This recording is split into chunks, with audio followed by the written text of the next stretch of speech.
is Robert Seidel. I'm a Berlin-based artist working in projection and video art.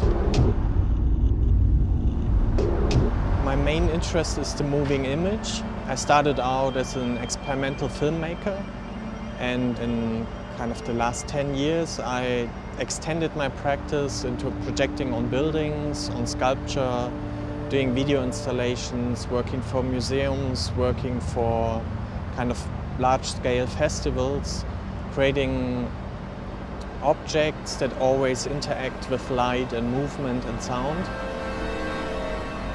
I was asked by the festival what kind of thing I would like to do, and they said I get this wall and I can kind of come up with an idea.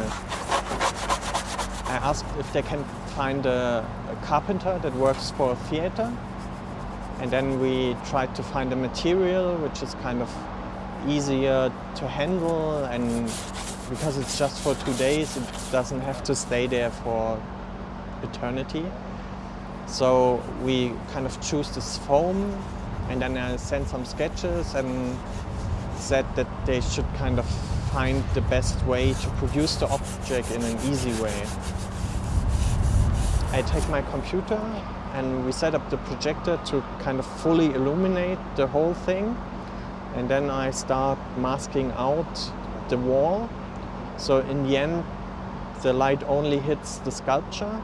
With kind of removing the light from everything else, the sculpture becomes kind of this living creature in a way.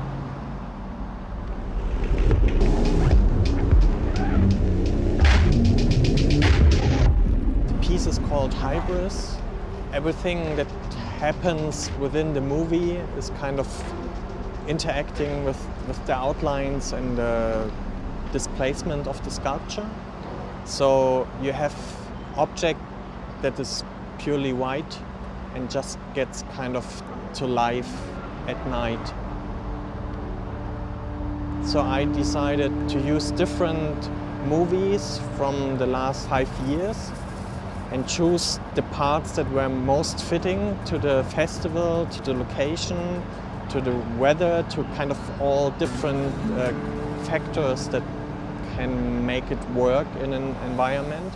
And here, because it's outside and it needs to be kind of bright and catchy, it's more kind of something that draws you in. It's a kind of a way to look at the film in a more maybe functional way, because everything that happens in the movie also creates a kind of reaction on the sculpture. So if you have a movie which is quite dark, the sculpture is barely visible, and then when it gets into full bloom, you really see the details of the sculpture. So there's always this moment where it's not fully clear what you're looking at until it reveals itself. I refer to my work as second nature, because we live in a world which is very angled and rectangular and kind of divided by architecture and streets and all these things. And nature is kind of just put into these little borders and little leftover places.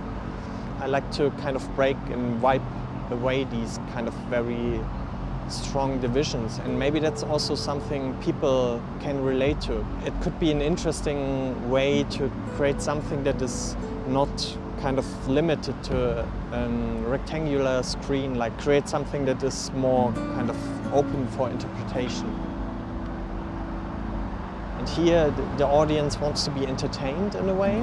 I hope that I have a good mixture of entertainment, kind of with different colored elements, with different structures, with different textures. So maybe it's even kind of a possibility that people calm down here to appreciate the fact that they are surrounded by so many possibilities, and maybe here they can take a rest to kind of dive into the other adventures.